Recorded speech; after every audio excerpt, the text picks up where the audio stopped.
Hey, this is Chris. How you doing? Today I'm going to do a review of this product here. It's called Yantex. That's the name of the company. This is something we got from the company to review, and then so we're going to do an unbiased review of it. It's got a couple features. The first and foremost that it advertises is that it is an air ionizer. And so I really meant to look up, what kind of ionized output would be sufficient to do any good.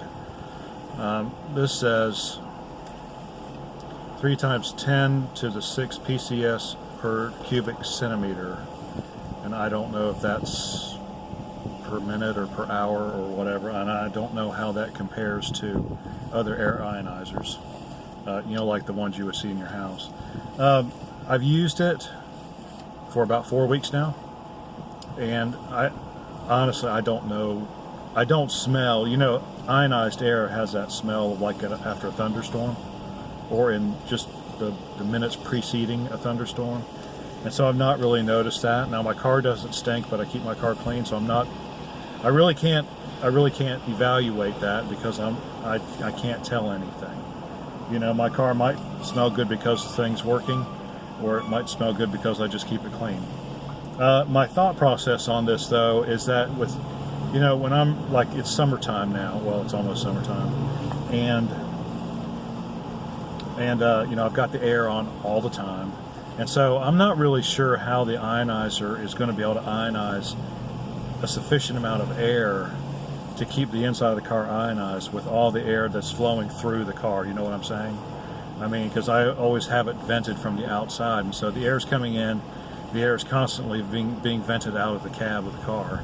And so I'm not sure how much of it's going to, if it is ionizing effectively, I'm not sure even if I could tell it was or not. I'm not sure it would do a whole lot of good because there's just too much airflow in a car. I mean, I think you'd have to have a pretty powerful air ionizer. So not saying it doesn't work and not saying it does work. I just haven't noticed that it's working. A couple of the other features on this display here, it does display the voltage of your electrical system, which is kind of handy. It's not terribly bright. At night you can read it quite easily. During the daytime you can't. You really have to scrunch over and look at it. That would be handy, if you were going down the road and you don't have a voltmeter in your dash. Sometimes the idiot light will not come on unless you're getting no current from your alternator, and so this would be handy to know. I know that my car generally puts out 14.9, 15 volts. If I saw that drop to 12 while the car was running, I would know there was trouble. So that would be a very valuable thing. It also has 2 USB ports. You can see that now. You see it says at the bottom, it says 5 volts at 3.1 amps. So what that means is that one of these USB ports is a 2.1 amp, which means it's good enough to charge a tablet, and the other one is a 1 amp, and that's good enough to charge smartphones. Oh well, the 2.1 amp will do smartphones as well. So I'm not sure which one is which. I think you probably, and I really haven't. I just plugged my stuff in. I mean, when I get in the car in the morning to go to work, my phones are already charged, and so I plug them both in, and so I really haven't noticed which. You could figure it out there pretty easily. One thing I do not like about the positioning of the USB ports is that I have my socket. I've got a 2004 Toyota Camry, so my socket is under the dash, and unfortunately the lid that covers it lifts straight up, and so it's directly in the way of the 2 USB ports. And even if I didn't have that little cover on my socket there's still really no way to plug in and unplug anything while the device is plugged into the socket. There's just no room. I mean, I've got an 1.5 inch clearance there. I mean, I suppose I could squeeze it in there. So what I've been having to do is rotate the device 90 degrees to the left at the 9 o'clock position, and then that works just fine. The only other, so that part works good. It's just a little bit awkward, and And you almost, in order to plug in and unplug anything, you really have to take the thing out and do it, and then unplug it back in, which, you know, may or not be a big deal for you. And you might have the, you know, depending on where your power socket is, you know, you might be just fine. It might just, you know, it might be able to plug it in this orientation, and you'll be able to reach it and no problem. I'm not, you know, I'm not familiar obviously with other makes and models of cars, because we have two Camrys and they're both the same as far as the power socket goes.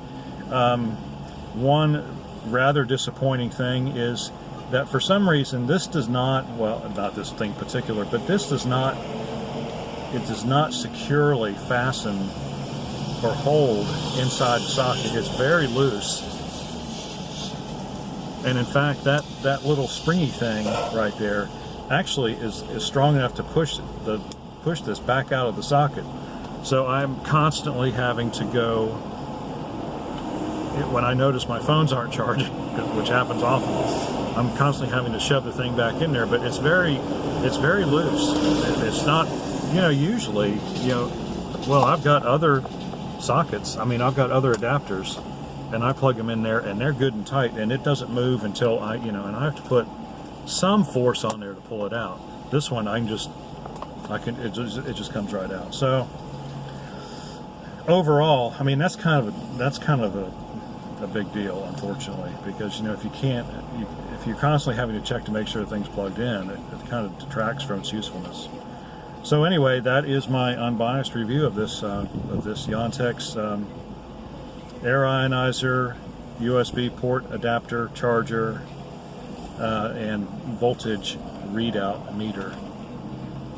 So if you have any questions or comments, you probably would want to direct them towards the company and ask them if they have addressed, and maybe they will, maybe they'll respond to this video and address my concerns as far as this goes, especially regarding, you know, the loose fit in the socket, the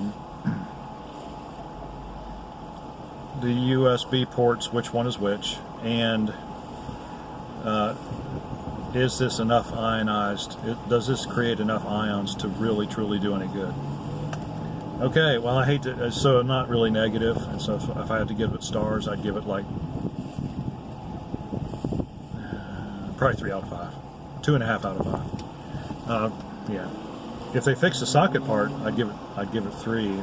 I'd give it 3 for sure. But the fact that it doesn't stay in, the fact that it doesn't stay fixed in the socket is kind of a big deal. Alrighty, well, if you have any questions or comments, please do so in the section below. If you liked the video, like it, subscribe to us. We appreciate it if you do, and we'll see you on the next one.